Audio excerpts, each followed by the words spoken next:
जल को लेकर के चिंता व्यक्त की और सबों ने कहा कि चापाकल मिलना चाहिए। मैं ये नहीं कह रहा हूं चापाकल आप देंगे नहीं देंगे, ये तो आपके ऊपर है।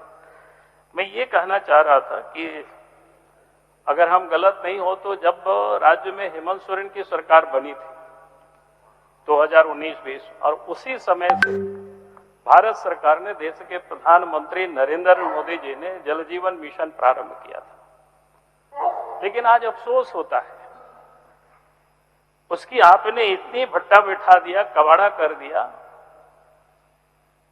अभी आंकड़ा आपको बताएं कि हमें 1/4 भी गांव तक हम नहीं पहुंच पाए हैं कि जहां हम लोगों को नल से जल उपलब्ध कराते हैं।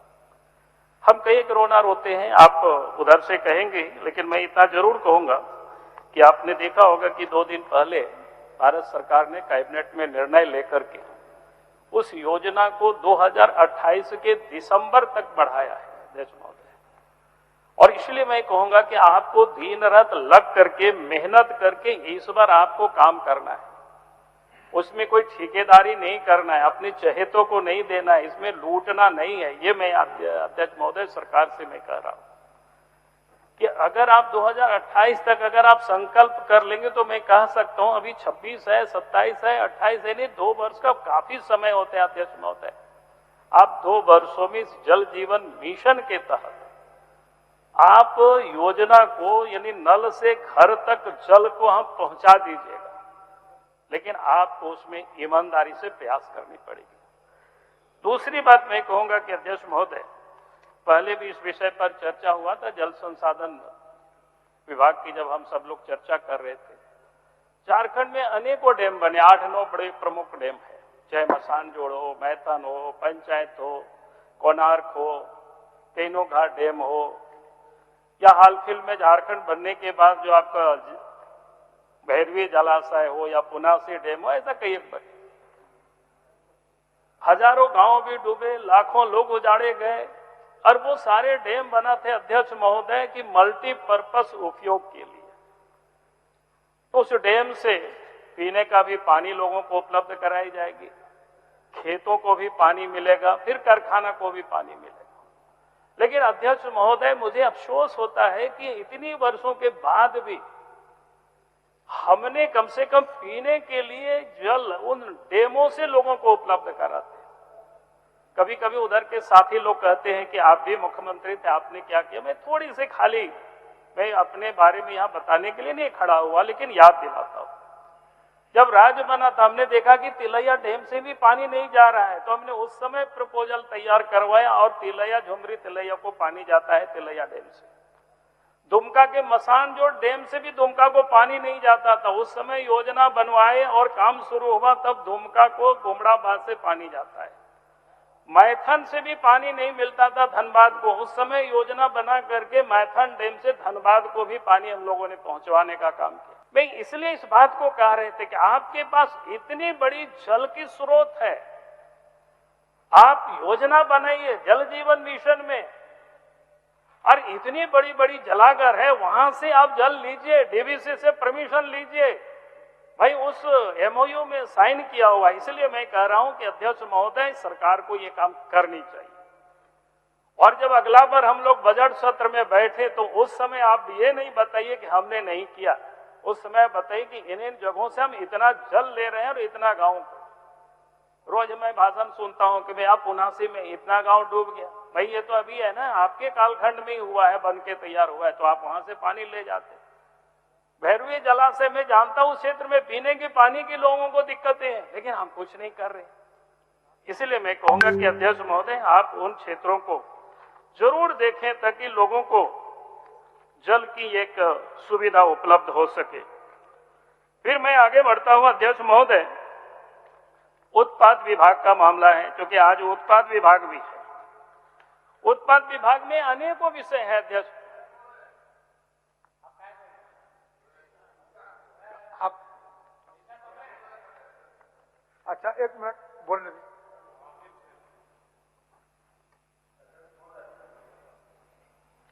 माननीय प्रतिपक्ष के नेताजी अभी बात बोल रहे थे कि जल जीवन मिशन के तहत झारखंड के हर घर में पानी पहुंचना चाहिए। बहुत अच्छी बात है, प्रधानमंत्री जी का महत्वाकांक्षी योजना है, जैसा उनका कहना है, हम लोग उनकी योजना को स्वागत करते हैं, हमारी सरकार स्वागत करती है। माननीय प्रतिपक्ष के नेता जो बाबूलाल मरांडी, आदरणीय बाबूलाल मरांडी से मैं ये कहना चाहता हूं और जानना भी चाहता हूं कि भारत सरकार जल जीवन मिशन के तहत झारखंड प्रदेश को कितना रुपया दिया, और अरे रुको यार, और हमारी सरकार ने जल जीवन मिशन की योजनाओं को पूरा करने के लिए कितना डिमांड दिया, और भारत सरकार ने कितना पैसा दिया। नवीन जी, आसन जब उनका आग्रह को स्वीकार कर लिया, हाथ उठाया, हमने आग्रह किया हम नेता प्रतिपक्ष को, फिर उन्होंने अपने विषय रख रहे तो उनको रखने दीजिए। आप बैठिए। नवीन जी बोल रहे हैं, आप बैठ जाइए, जवाब देंगे ना। हम ये जानना चाहते हैं, आपका हो गया ना, हो गया। एक मिनट अध्यक्ष महोदय, हम ये जानना चाहते हैं माननीय प्रतिपक्ष के नेताजी से कि भारत सरकार का जो राशि हमें प्राप्त है उसका भी आंकड़ा दे, और जो राशि हमें प्राप्त नहीं है उसकी भी आंकड़ा सदन को मिलना चाहिए। तो हमको कितना मिला, कितना नहीं मिला, इसका भी जानकारी हम प्रतिपक्ष मान्य नेता। अध्यक्ष महोदय, ये सारे उत्तर तो मंत्री से इनको पूछना चाहिए, लेकिन अफसोस होता है कि उनको शायद भान ही नहीं हो रहा है कि हम सत्ता में हैं। लेकिन हमें इन्होंने जो पूछा तो मैं उस पर थोड़ी सी मैं उत्तर जरूर देना चाहूंगा, लेकिन वो मेरे समय में से उसकी कटौती नहीं होगी। अध्यक्ष महोदय, मैं कह रहा था कि ये किस प्रकार से, मैं तो आगे बढ़ गया था, हम सोच रहे थे इसको हम नहीं छेड़ेंगे, लेकिन अब हमको छेड़ना ही पड़ रहा है। अध्यक्ष महोदय, आपको पता है कि जल जीवन मिशन यानी पेयजल के कारण ही यहाँ रांची में जो घोटाला हुआ 23 करोड़ रुपया का, और उसमें से एक कर्मचारी है संतोष कुमार, जिसको फर्जी बैंक खाते के जरिए करोड़ों रुपया उनकी निकासी किया गया, जेल भी गए, उन्होंने कहा भी, कबूल भी किया, बाद में जेल से निकला, और फिर सरकार के पुलिस के बाकी जो दबाव हुआ तो फिर क्या हुआ, ईडी ऑफिस में जाकर के सर फोड़ लिया। अभी तो सीबीआई को जांच के लिए हाईकोर्ट ने दिया है। मैं ये कह रहा हूं कि कितना पैसा मिला, 9,000 करोड़ से अधिक का करीब योजनाएं थी, कितना पैसा मिला तो सरकार बताएगी, क्यों नहीं मिला वो बताएगी। तो इसलिए आपको ये, आपने मंत्री से आपको पूछना चाहिए था, हम ये नहीं, आपको नहीं मिला तो आपकी कमजोरी के कारण आपने काम नहीं कर रहे, इस कारण से आपको पैसे में नहीं मिलते। अध्यक्ष महोदय, सहज विभाग को, अच्छा, जल जीवन मिशन में एक छोटा सा जल को लेकर के हमारे गढ़वा के विधायक जी कह रहे थे कि संग्राही में एक टैंक बना ओवरहेड, लेकिन वो क्या हो गया, टाइट ये कर गया, टिल्ट कर गया, यानी टेढ़ा हो गया। अब वो बता रहे थे ठेकेदार वहां लोगों को बैठा रखा है कि भाई पानी इसमें नहीं भरना है, पानी भरिएगा तो गिर जाएगा, पानी गिरना शुरू हो जाएगा, जब हैंड ओवर करेगा तब पानी भरिए। तो जांच करा लीजिएगा, गढ़वा के विधायक से बात कर लीजिएगा। मैं कह रहा था कि अध्यक्ष महोदय, एक्साइज विभाग में हम सबको पता है कि वे बड़ा विभाग है, रोजगार देने वाला विभाग भी है, लेकिन आपको ध्यान में होगा जब 2024 में जब चुनाव हो रहा था अध्यक्ष महोदय, चुनाव के पूर्व सरकार ने आपाधापी में वैकेंसी निकाली, उमस भरी गर्मी में बच्चों को दौड़ाया और लगभग 15 बच्चे मर गए, उनके परिवार को मुआवजा भी नहीं मिला, और अभी तक उसकी बहाली नहीं हुई। आप शायद 2 दिन में एग्जाम वगैरह होने वाला है। आप क्या कर रहे हैं, एक साल गुजर गया अध्यक्ष महोदय, आप ये नहीं कर रहे हैं। और इसलिए मैं कह रहा हूं अध्यक्ष महोदय कि एक्साइज विभाग में जिस प्रकार से घोटाला होता है वो किसी से छुपा हुआ नहीं है। और जिस समय घोटाला आपकी सरकार बनी थी उस समय हमने सरकार को पत्र लिखा था, ये गड़बड़ी हो रही है, मुख्यमंत्री को हमने पत्र लिखा, कुछ उन्होंने संज्ञान नहीं लिया। और जब कुछ दिन पहले उनको समझ में आ गया कि अब इसमें कहीं ना कहीं पहुंच जाएगी जांच, ईडी पहुंच जाएगी या सीबीआई पहुंच जाएगी, तो आपने एक अफसर को गिरफ्तार किया। अच्छी बात है, एक नहीं दर्जनों 1.5 दर्जन लोगों को आपने गिरफ्तार किया, जेल आप ले गए। हमें लग रहा था कि शायद अब उनके ऊपर कार्रवाई करेगी सरकार, लेकिन कार्रवाई क्यों करेगी? 90 दिनों तक भी अध्यक्ष महोदय एसीबी ने चार्जशीट सबमिट नहीं किया और इस कारण से डिफॉल्ट बेल मिल गया। आज भी मैंने पता किया कि आज तक चार्जशीट एसीबी ने सबमिट नहीं किया। आखिर क्या कारण है अध्यक्ष महोदय? तो आप समझ सकते हो किस प्रकार से एक्साइज विभाग में काम चल रहा है। एक्साइज विभाग में कैसा लूटा, अब एसीबी लूट रहे हैं उसको, पुलिस विभाग लूट रही है। उस समय भी आपने पैसा कमाया उन लोगों से गलत काम करवा करके, और आप उन लोगों को छोड़ने के लिए अब चार्जशीट नहीं सबमिट कर रहे हैं ताकि डिफॉल्ट बेल मिल जाए। भाई किस प्रकार से गड़बड़ियां हो रही, ये मैं थोड़ी सी आपको संकेत में ही बता रहा हूं, मैं डिटेल नहीं बोल रहा हूं। मैंने तो कहा था कि एक्साइज विभाग में हमारी मां बहनें देखेंगे सड़कों के किनारे दारू बेचती है। हमने कहा कि इसको आप नीलाम क्यों कर रहे हैं? अब कमीशन बेसिस पर उस एसटी एसी बच्चियों को जो सड़कों पर हमारे दारू बेच रही, तो अंग्रेजी शराब की दुकान बना करके चौक चौरा हमें दे दीजिए ठेका, ताकि लोगों को काम मिल सके। लेकिन वहां भी आपको पैसा मिलता है तो बड़े बड़े ठेकेदारों का आप काम देते हैं अध्यक्ष महोदय। बड़े बड़े क्लब बना करके जहां उनके पास पैसे, गरीब लोग उसमें पार्टिसिपेट नहीं करते। गरीब छोड़ दीजिए, झारखंडी भी पार्टिसिपेट नहीं कर सकेंगे उसमें। तो कहां से लोगों को रोजगार मिलेगा अध्यक्ष महोदय?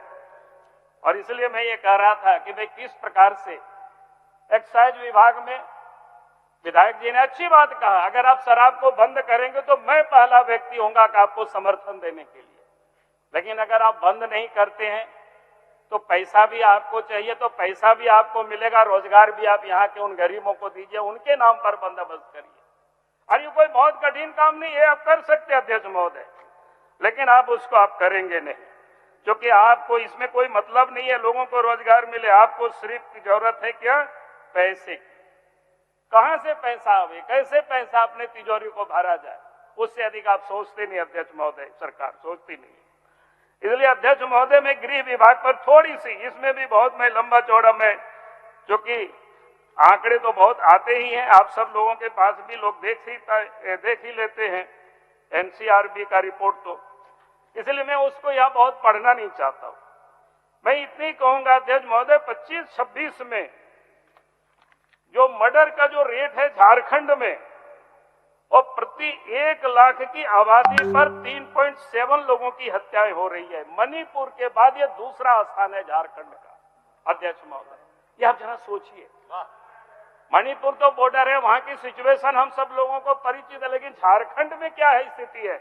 और आजकल एक लोगों को धमकियां मिलती है, सारे उद्योगपतियों को, सारे व्यापारियों को, कोई प्रिंस खान नाम करके गुंडे हैं, अब इतना परेशान कर रखे धनबाद से लेकर के रांची तक, यानी 12 महीने में रंगदारी एक्सटॉर्शन को लेकर के 60 गोलीबारी हुई है, घटनाओं दर्ज की गई है अध्यक्ष महोदय। आप जरा सोचिए क्या हो रहा है। धनबाद में कई बार घटना था, हमारे राज सिन्हा जी वहां धरना पर बैठे थे, हम वहां गए थे।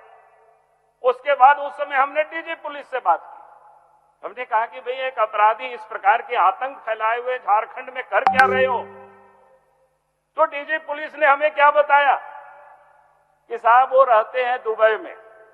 हमने कहा कि दुबई से कोई मिसाइल तो नहीं चलाते हैं, आखिर उनके गुर्गे तो यहीं ला करके लोग वसूली करते होंगे, यहीं लोगों को परेशान करते होंगे।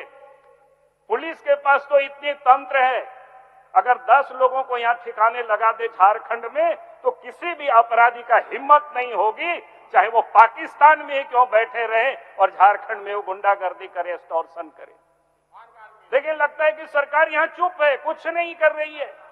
आए दिन लोगों को दिखाते हैं, आकर के लोग मिलते हैं, लोग बताते हैं अध्यक्ष महोदय। इसलिए गृह विभाग में हालत क्या है वो किसी से छुपा हुआ नहीं अध्यक्ष महोदय। मैं यही आज ये कह रहा हूं अध्यक्ष महोदय। माननीय सदस्य, आपके पीछे और एक आदमी का नाम है, हो गया, थोड़ा समय आप दे दीजिए।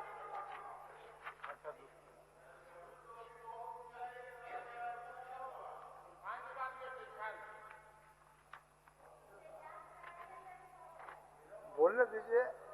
क्या हो गया? और मैं कारा विभाग से एक विषय अध्यक्ष महोदय, अब 25-26 के बजट में कहा गया था काराओं में मोबाइल फोन के उपयोग को रोकने के उद्देश्य से 4G सेल फोन जैमर कार्य का अधिष्ठापन किया जाएगा। लेकिन पूरे एक साल में अध्यक्ष महोदय एक 4G क्या बोलते हैं जैमर नहीं लगा पाया अध्यक्ष महोदय। अब 26-27 में उसको 4G के जगह उसको 5G कर दिया है कि आप 5G लगाएंगे। अब पता नहीं लगेगा कि नहीं लगेगा, आप सोच सकते हो। ये सब कोई बहुत बड़ी बड़ी बातें नहीं है अध्यक्ष महोदय। तो इसीलिए मैं ये कह रहा था कि किस प्रकार से सरकार काम कर रही है अध्यक्ष महोदय, ये कुछ उदाहरण मैंने सरकार के समक्ष रखा। और बाकी वित्त विभाग में जो कि वित्त मंत्री जी यहाँ उपस्थित हैं,